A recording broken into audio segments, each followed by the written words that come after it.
Pero kung bago ka pa lang sa aking channel, paki-like, share, and click the subscribe button and the notification bell para lagi kayong updated sa mga parating ko pang uploads.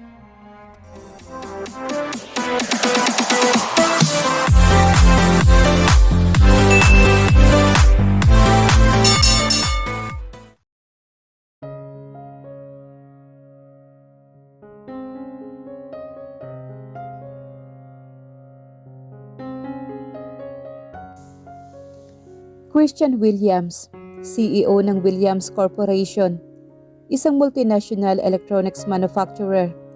Ang Williams Corporation ay gumagawa ng electronics na bahagi na ginagamit sa isang teknolohiya ng impormasyon, Williams Molding Communication Automotive, at iba pang industriya ng consumer electronics.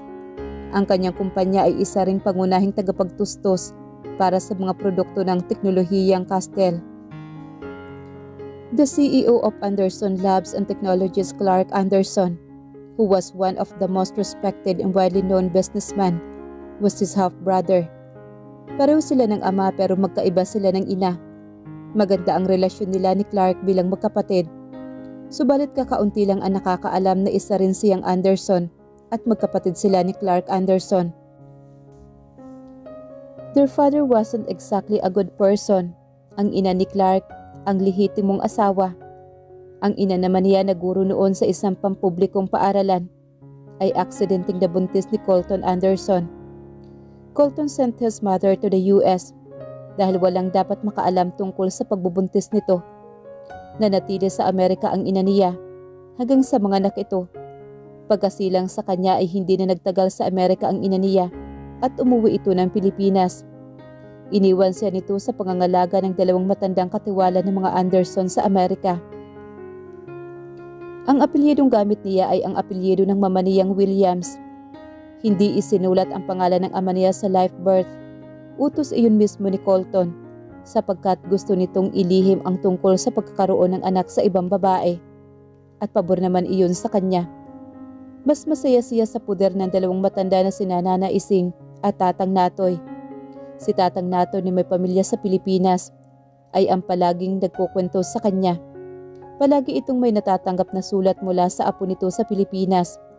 Ginagabayan marahil ang bata ng ina nito para maayos nitong mabuo ang liham at maipadala iyon sa matanda. Sa mga kwento ni Tatay Natoy ay mabait ang apo nito, malambing at masiyahin. Hindi mahirap paniwalaan iyon dahil kung titingnan si Tatang Natoy ay ganoon mismo ang personalidad nito. The old man was warm, kind, and as always, good in spirit. Isang beses niya lang nakitang malungkot si Tatang Natoy at iyon ay noong sinabi nito sa kanya na hindi na nito nakakausap ang anak nito. Ayaw daw kasi nito sa lalaking gustong pakasalan ng anak. Tumutol ito pero sumigi pa rin ang anak nito at pinakasalan ang lalaki. Nagkaroon ng isang supling ang mag-asawa. Hindi raw maganda ang naging buhay ng anak ni Tatay Natoy sa lalaking napangasawa nito at makailang beses na sumubok ang matanda na kunin ang anak nito pero tumanggi ang huli. Ang higit nitong ipinag-aalala ay ang apo nito. Nangako siya kay Tatang Natoy na kapag nasa tamang edad na siya at handa ng bumuo ng sariling pamilya ay hahanapin niya ang apo nito at kung wala itong asawa ay pakakasalan niya ito. Bibigyan niya ito ng masaya at magandang buhay. But then his mother died, lupus. Hindi ang mismong sakit ang pumatay dito, kundi ang komplikasyon ng sakit nito. She died of kidney failure. Nang malaman iyon ni Colton Anderson na pumanaw na ang ina niya, ay kinuha siya nito sa Amerika at dinala sa Pilipinas. Nasa elementarya siya noon. Legal siyang kinupkop ni Colton. Pinalabas nito na anak siya ng isa sa dalawang katiwala ng mga ito sa Amerika. Kinasusuklaman niya ang kasinungalingan ng kanyang ama. He hated his father so much, so he refused to use the family name Anderson. Subalit sa mga legal na papeles ay lihitimo na siyang Anderson. He hated being lied to. Ang pinakaayaw niya sa lahat ay ang niloloko siya. Ayaw na ayaw niya sa mga taong sinungaling. Sinungaling na kagaya ng kanyang ama at kagaya ng babaeng pinakasalan niya. Nagtungo siya noon sa liwanag ng kabataan dahil kay Liana, ang apo ni Tatang Natoy. Noong nasa Amerika siya ay nakikibalita na siya sa mga sulat na ipinadadala ni Liana sa lolo nito. Alam niyang ikinukwento na siya na Tatang Natoy sa apo nito, kaya kinukumusta rin siya nito tuwing nagpapadala ito ng liham. Nang umuwi siya ng Pilipinas ay naging madalang na ang pakikipag-ugnayan niya sa dalawang matanda dahil pinagbabawalan na siya ng kanyang ama na sumulat o tumawag man lang sa mga ito. Isa na raw siyang lehitimong Anderson at dapat ang mga kilos niya ay naaayon sa apelyidong Anderson. Kalimutan na raw niya ang naging buhay niya sa Amerika kasama ang dalawang katiwala nila. Gayunpaman ay nagpapadala pa rin siya ng sulat sa dalawang matanda. Paminsan-minsan pinupuslit niya lang. Mas madali sanang magpadala ng makabagong mensahe. Kaso ay hindi mahilig sa modernong aparato si Nanang Ising at si Tatang Natoy. Isang araw ay ipinaalam na sa kanya ni Nanay Ising na nakaratay na sa higaan si Tatang Natoy at may malubhang sakit na ito. Napakabilis daw ng pagkabagsak ng katawan nito. Baka raw hindi na ito magtagal at paulit-ulit nitong sinasambit ay ang pangalan ng apo nito. Nag-aalala di umano ang matanda dahil wala nang kasama sa buhay ang apo nito. Tumungo agad siya ng Amerika. Nanlumo siya sa nakitang kondisyon ni Tatang Natoy. Hindi na ito kayang gamutin pa. Hindi na ito nagsasalita. Halos hindi na nga nito maimumulat ang mga mata. Nakahiga na lang ito sa kama. Napakalaki ng utang na loob niya sa dalawang matandang iyon, lalo na kay Tatang Natoy. Kaya nangako siya itong hahanapin niya ang apo nito. Gusto niyang mapanatag ang loob nito at kung ang tanging paraan lang para mapanatag ito ay ang pakasalan niya si Liana, nakahanda siyang gawin iyon. Tinutupad lang din naman niya ang binitawan niyang pangako doon. Nahirapan pa siyang hanapin ang apo na matanda dahil wala na ito sa dati nitong tinitirhan. Kalaunan ay nalaman niyang dinala pala ito sa bahay ampunan. Hindi iyon nabanggit sa kanya noon ni Tatang Natoy. Hinanap niya ang bahay ampunan hanggang sa makarating siya sa liwanag ng kabataan at doon nakita niya si Liana. Naalala pa rin niya ang sandaling nagtama ang mga mata nito habang nakatingin ito sa kanya. Itim din ang kulay ng buhok at mga mata nito, katulad ng sa kanya. Naalala niya kung paano kumikinang ang mga mata nito na may bakas ng paghanga sa kanya.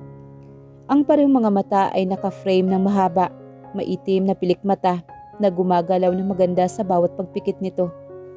Balingkinitan ito at matangkad na sa pamantayan niya. She stood 5 feet and 5 inches tall. Gayunpaman ay mas maliit pa rin ito kung ikukumpara sa kanya na lampas 6 na talampakan ang taas niya. He's really tall and ripped.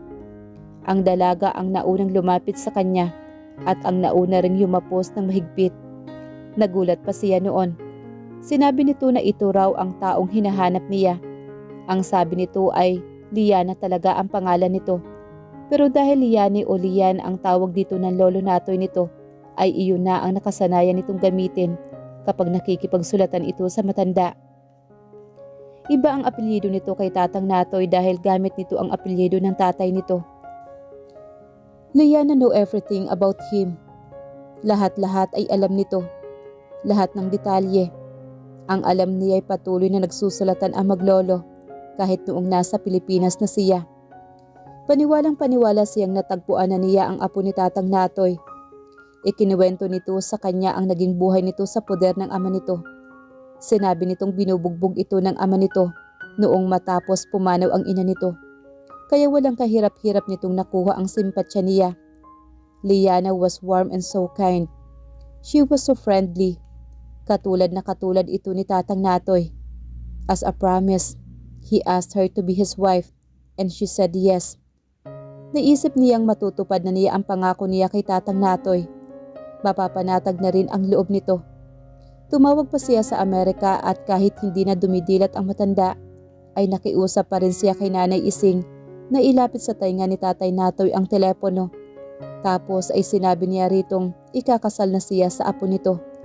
Ang sabi ni Nanang Ising ay gumuhit daw ang matiwasay na ngiti sa mga labi ng matanda dahil sa sinabi niya. Sinabi rin niya ritong isasama niya sa Amerika si Liana. Gusto sana niya ay bago ang kasal pero nagpumilit ang dalaga na unahin na nila ang kasal dahil iyon daw ang gugustuhin ng lolo nito. Pumayag na rin siya dahil marami pang papeles ang kailangang iproseso bago ito makapunta ng Amerika. Nagpakasal sila ni Liana at naging masaya sila hanggang sa natuklasan niya ang kasinungalingan nito. Hindi siya ang mainit at mabait na tao na inakala niya.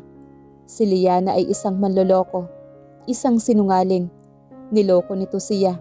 Nagpanggap ito bilang ibang tao. Nalaman pa niyang ito ang matalik na kaibigan ng totoong Liani. She betrayed her own best friend. Nagtiwala siya kay Liana. Tikom ang bibig nito kapag tinatanong niya ito tungkol sa tunay na apo ni Tatay Natoy. Ang pinakamasakit pa sa lahat ay pumanaw si Tatang Natoy. Wala itong kaalam-alam na hindi pala ang apo nito ang pinakasalan niya. He felt like he was a failure. He failed to fulfill his promise. Lahat iyon ay dahil sa kagagawa ni Liana. And he was so stupid for trusting her right away. Ni hindi niya ito pinaimbestigahan. Paniwalang paniwala siya dahil alam nito ang lahat-lahat. Kumuyom ang mga palad ni Christian nang lumitaw sa balintataw niya ang imahe ni Liana. Ipinilig niya ang ulo at humugot ng malalim na paghinga. Nakatayo siya sa tabi ng salaming pader ng kanyang malapad na opisina at nakatunghay sa mga struktura sa ibaba at sa abalang kalsada ng syudad. His gaze fell on her ring finger. Suot niya ang wedding ring sa kanyang daliri.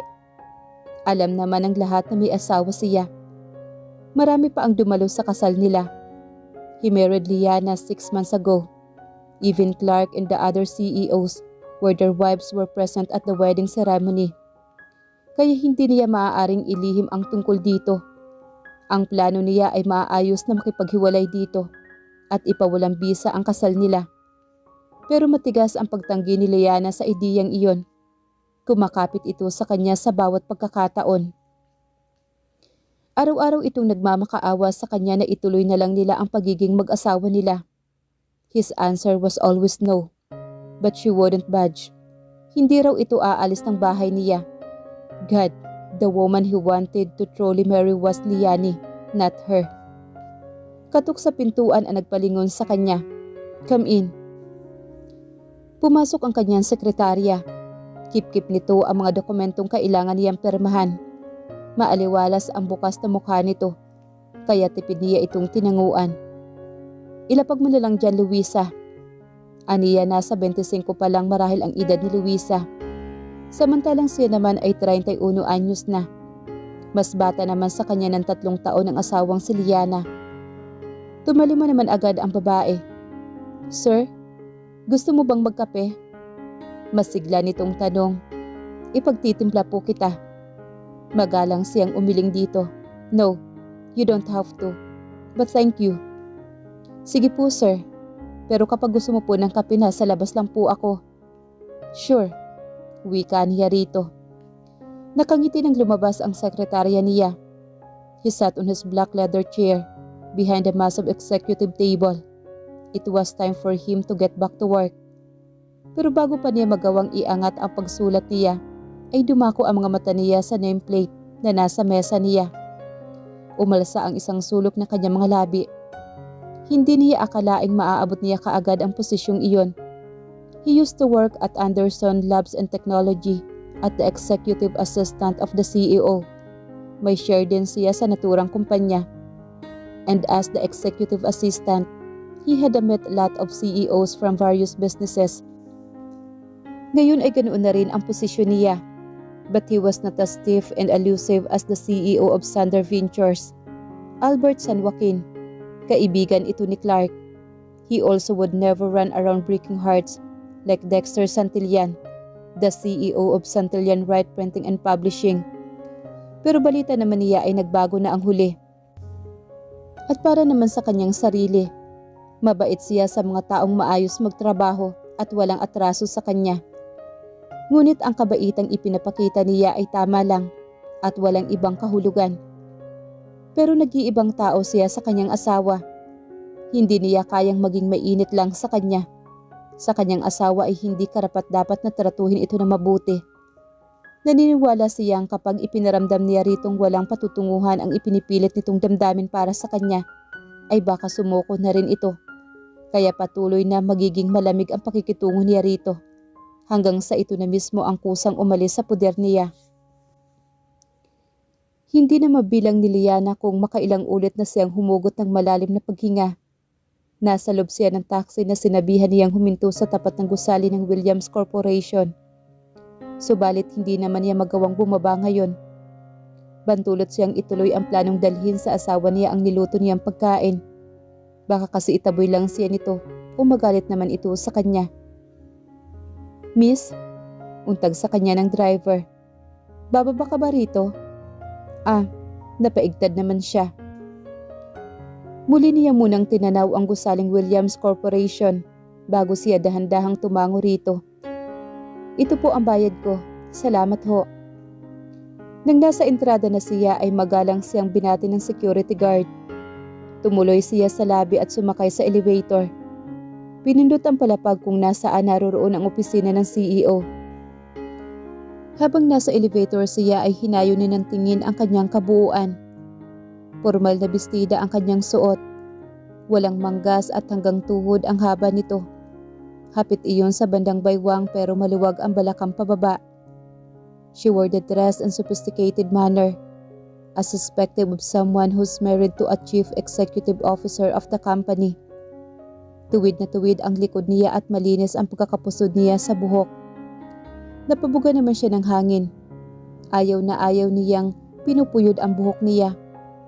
Mas gusto niyang nakalugay lang ang buhok niya at isinasayaw ng hangin ang mga hibla tuwing gumagalaw siya.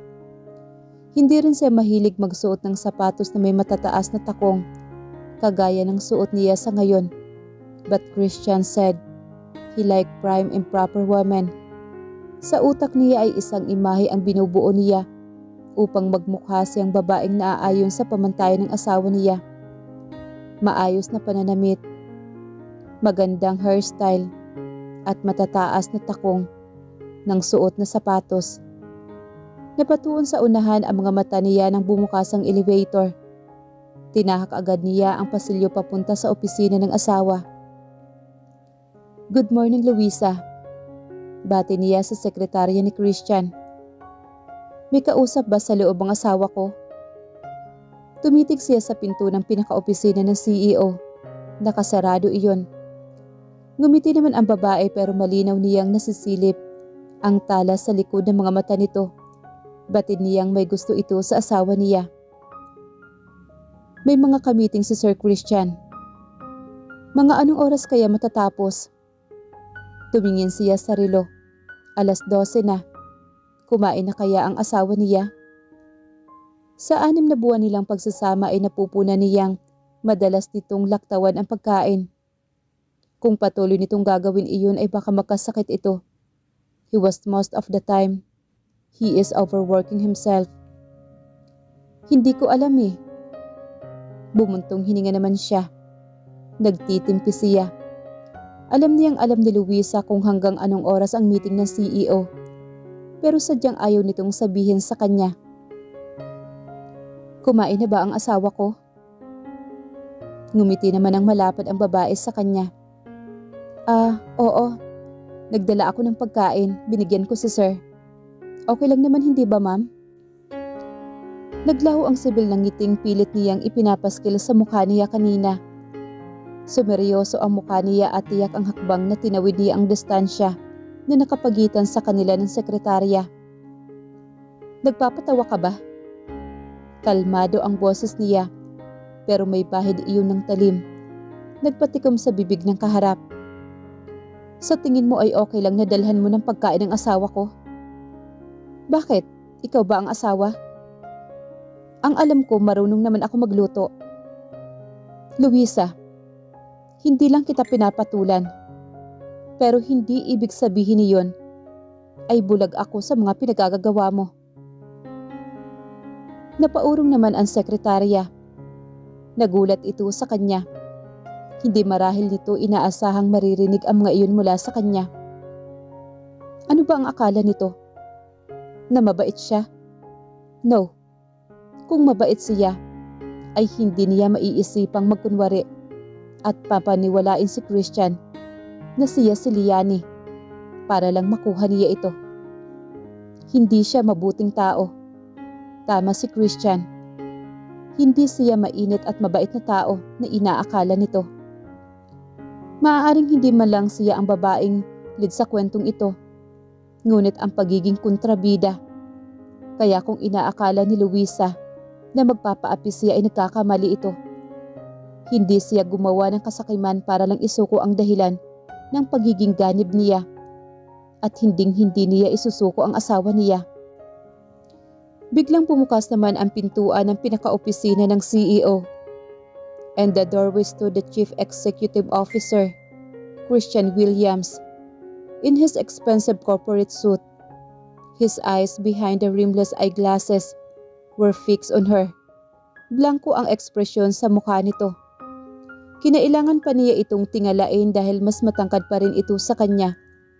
Sa likod nito ay dalawang lalaking kasing tangkad din ito. Nakilala niya agad ang dalawa. Ang isa ay si Clark Anderson at ang isa naman ay si Aidan Cardinal, ang CEO ng Cardinal Corporation. All three men, her husband included, look like they walk straight out from men's fashion magazine. Walang itulak kabigin sa tatlo kung ang pagbabatayan ay ang pisikal na anyo ng mga ito. Hi Liana, nakangiting pagbati sa kanya ni Clark. Hello Clark, kumusta ka na? Alam naman niyang kapatid sa ama ni Christian si Clark. Dumalo ito sa kasal nila ni Christian at kasama nito ang asawang si Annie. His wife was too young and adorable.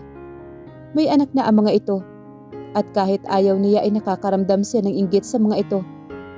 Gusto niya rin ang magkaanak, silang dalawa ni Christian.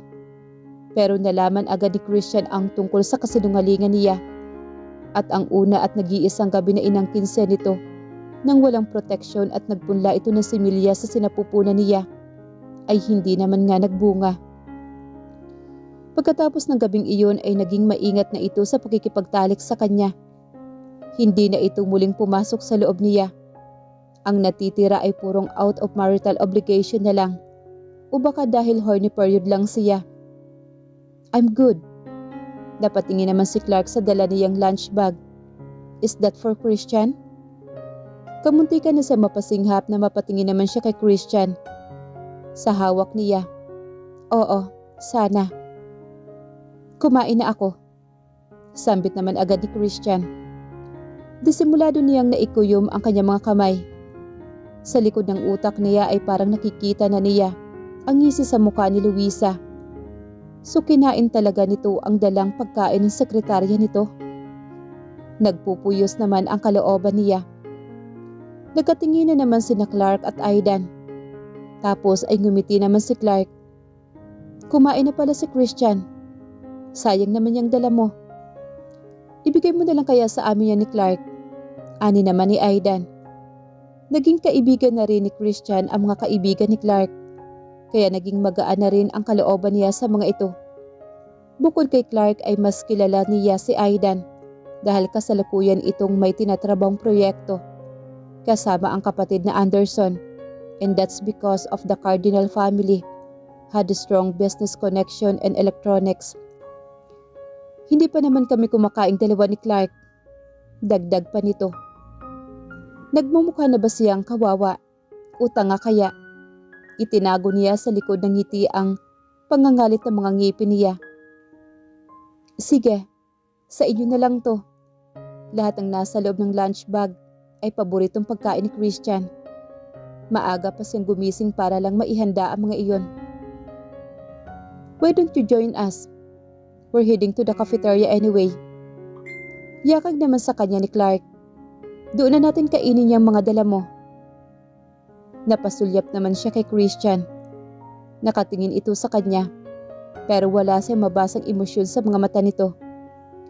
Okay lang ba Christian? Hinging permiso naman niya sa asawa. Gawin mo kung ano ang gusto mong gawin. Payak nitong tugon sa kanya.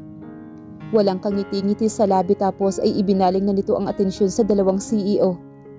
Automatiko ang pag-aliwalas ng mukha nito nang kaharap na dalawa. Sana ay ganoon din kagaan ang emosyong ipinapakita nito sa kanya. Hindi ko na kayo masasama sa cafeteria. Nariyan naman ang asawa ko. Siya na ang bahala sa inyong dalawa. Ani nito. Tinapik sa balikat sina Clark at Aidan bago ito tumalikod at bumalik sa loob ng pinaka-opisina nito. Nagsisikip naman ang dibdib niya, pero pinuporsa niya ang sarili nang gumiti at umaktong masigla. Tara na sa baba, anyaya niya kina Clark at Aidan.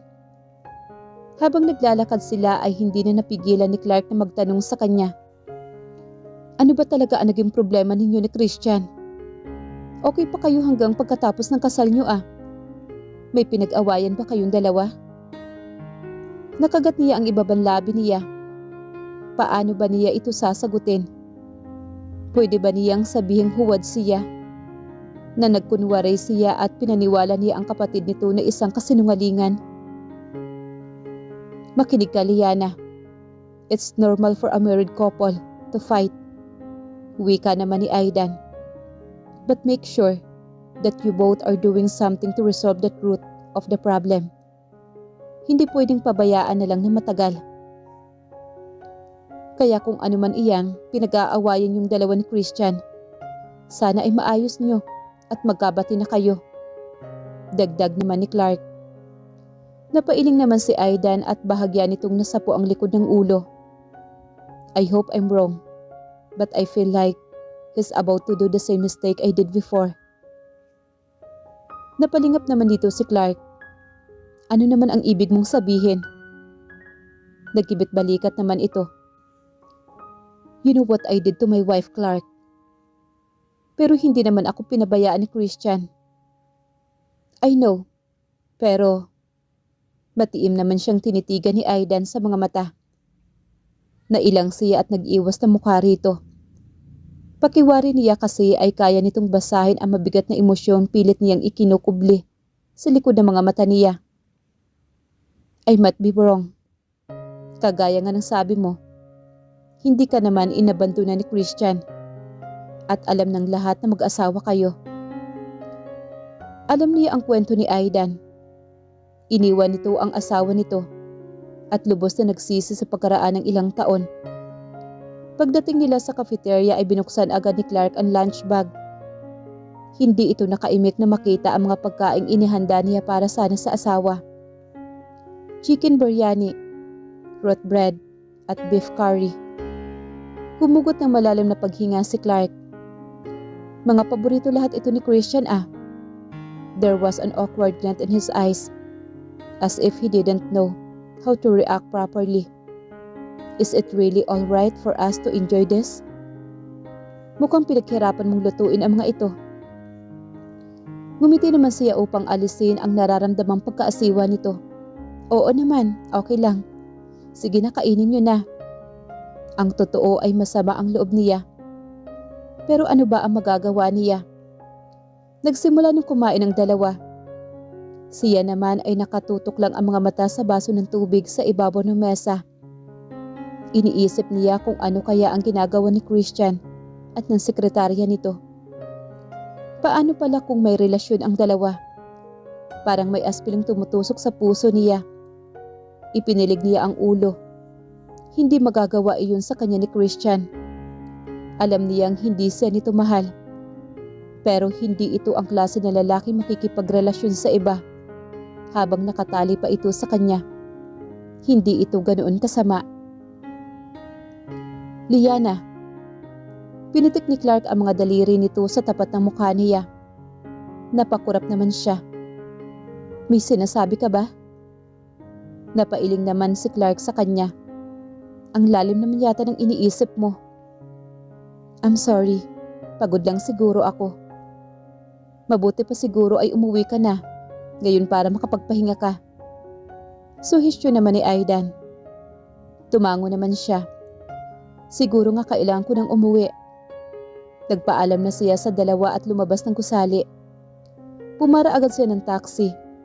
Halos tumalo na siya papasok ng backseat. Dahil pabaksak na ang mga luhang kanina pa niya pinipigilan Sa loob ng taxi ay minamasdan niya ang kanyang mga kamay. May mga sugat iyon mula sa pagluluto niya. Sana ay pisikal na sugat lang ang iniinda niya. Christian, mahalin mo naman ako. Kahit kaunting-kaunti lang. Mahina niyang sambit sa hangin. Kasabay ng patuloy na paglandas ng mga luha sa kanyang pisngi. Tahimik na nakatayo si Christian sa tabi ng salamin pader ng kanyang opisina at nakatunghay sa ibaba sa gilid ng kalsada kung saan nakatayo ang asawa niya. Nakayuko si Liana at matamlay. Pumara ito ng taxi at nagmamadaling pumasok sa loob niyon. Umalis lang siya sa tabi ng salaming pader nang tuluyan ng makaalis ang taxi. Bumuntong hininga siya at ibinagsak ang sarili paupo sa silya. Ibinaba niya sa lamesa ang salamin sa mga mata at hinilot ng hinlalaki at hintuturo niya ang tulay ng ilong na nasa pagitan ng kanyang mga mata at marahan niyang ipinikit iyon.